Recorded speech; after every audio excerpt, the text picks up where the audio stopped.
Class 5 में आप सभी का स्वागत है। हम लोग पढ़ेंगे संस्कृत सरिता। इसका पेज नंबर 24 में देखिए क्या है। इसमें है अकारांत शब्द बालक पुल्लिंग, यानी ये बालक शब्द का जो कहते हैं रूप, शब्द रूप। देखिए शब्द रूप कैसे लिखते हैं। जिसके अंत में अकार होता है, यानी बालक में कोई लास्ट में मात्रा नहीं है, अंत में मात्रा नहीं है। अ ही रह गया, बालक को अ ही रह गया। उसका रूप कैसे होता है देखिए। यहाँ पहले लिखते हैं विभक्ति होता है। कारक के चिन्हों को विभक्ति कहते हैं।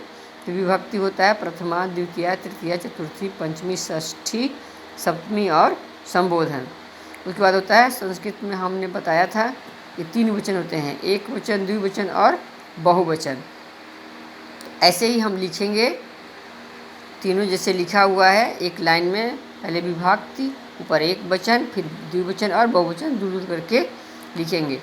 तब बालक शब्द का रूप देखिए। इसको हम पढ़ देते हैं, आपको पढ़ना पड़ेगा और ये याद करने का बच्चों। जब तक याद नहीं होगा हम कोई भी हिंदी का संस्कृत में अनुवाद नहीं कर सकेंगे, यानी ट्रांसलेशन नहीं कर सकेंगे हम।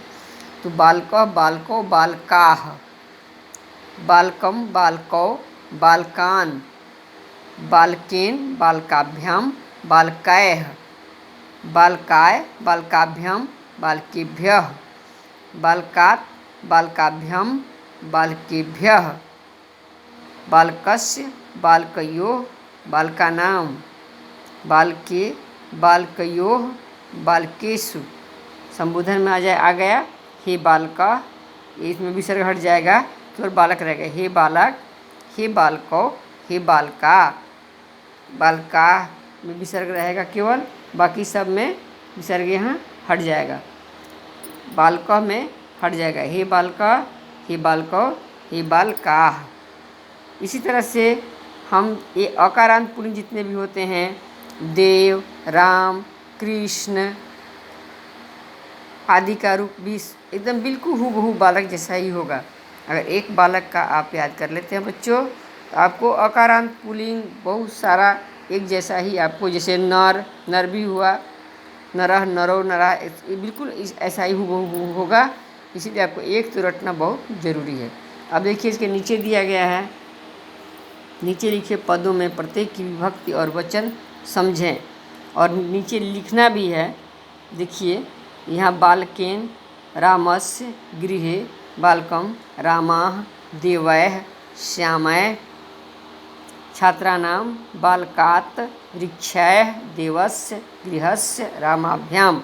अब इसको हम लोग को एक तरह से ऐसे करके इसको ऊपर की जैसा ही इसको बांट लेंगे। उदाहरण दिया हुआ है। पहले जो शब्द दिया वो शब्द लिखेंगे। जैसे पहला शब्द बालकेन है, बालकेन लिखा हुआ। दूसरा शब्द रामस्य है, बालकेन के नीचे बच्चों रामस्य लिखेंगे, उसके नीचे गृह लिखेंगे, उसके नीचे बालकम लिखेंगे। इसी तरह से सारा सीरियली नीचे शब्द के नीचे लिखते जाएंगे। उसके बाद विभक्ति में जैसे बालकेन तृतीया है, देखिए वहाँ बालक शब्द के रूप में देखिए बालकेन है, यहाँ पर तृतीया, और वचन है ऊपर में देखिए एक वचन। दोनों तरफ से मिलाना है, इधर विभक्ति किस में पड़ता है और उधर वचन किस में पड़ता है। तो बालकेन हो गया तृतीया विभक्ति, एक वचन। देखिए इसी तरह से हम लोग देखेंगे दूसरा में रामस्य। देखिए बालकस्य जिसमें होगा रामस्य भी उसी में होगा। देखिए बालकस्य यहाँ दिखाई दे रहा है, बालकस्य यहाँ देखिए बालकस्य दिखाई दे रहा है। बालकस्य किस में देखिए षष्ठी में, षष्ठी वचन क्या है, यहाँ भी एक वचन ही है। फिर से बालकस्य भी लिखेंगे, यहाँ विभक्ति लिखेंगे षष्ठी, और यहाँ लिखेंगे एक वचन ही लिखेंगे। इसी तरह बच्चों ऊपर के हिसाब से खोज के आप लिख सकते हैं। जैसे देखिए यहाँ वृक्षाय है, वृक्षाय को यहाँ देखते हैं बालकाय जिसमें होगा वही होगा। देखिए यहाँ बालकाय है, इसमें यहाँ पे देखिए ये बहुवचन में आ रहा है, और विभक्ति कौन सा है, तृतीया है। यहाँ जहाँ वृक्षाय लिखेंगे हम, तो यहाँ लिखेंगे विभक्ति में तृतीया, और यहाँ लिखेंगे बहुवचन। इसी तरह से बालक शब्द के रूप के आधार पर ही ये सारा आपको जो है छाँट कर ऐसे ही लिखना है और याद भी करना बालक शब्द का रूप, तभी आपको समझ में आएगा संस्कृत। धन्यवाद।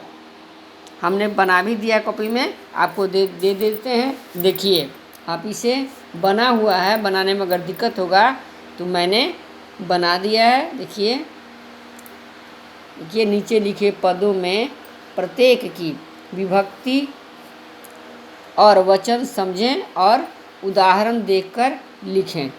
देखिए सारे शब्द हैं बालकेन, रामस्य, गृह, बालकम, रामा, देवय, श्यामय, छात्राणाम, बालकात्, वृक्षैः, देवस्य, गृहस्य, रामाभ्याम। उदाहरण जैसे लिखा उसे मैंने लिख दिया बच्चों। देखिए बालकेन तृतीया एक वचन, रामस्य षष्ठी एक वचन, सब हमने देखते जाइए।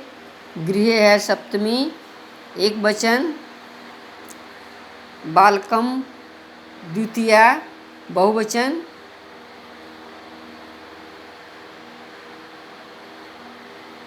बालकम है द्वितीया एक वचन ही है बच्चों। यहाँ देखिए रामा प्रथमा बहुवचन है ये, देवय तृतीया ये भी बहुवचन है, यह श्यामय तृतीया ये भी बहुवचन है। उसके बाद यहाँ छात्रा नाम षष्ठी ये भी बहुवचन है। देखिए यहाँ बालकात् पंचमी एक वचन है, देवस्य षष्ठी ये भी एक वचन है, यहाँ गृहस्य षष्ठी ये भी एक वचन है। रामाभ्याम इसमें तृतीया चतुर्थी और पंचमी ये तीनों भ्याम वाला होता है बच्चों, और ये है द्विवचन। धन्यवाद।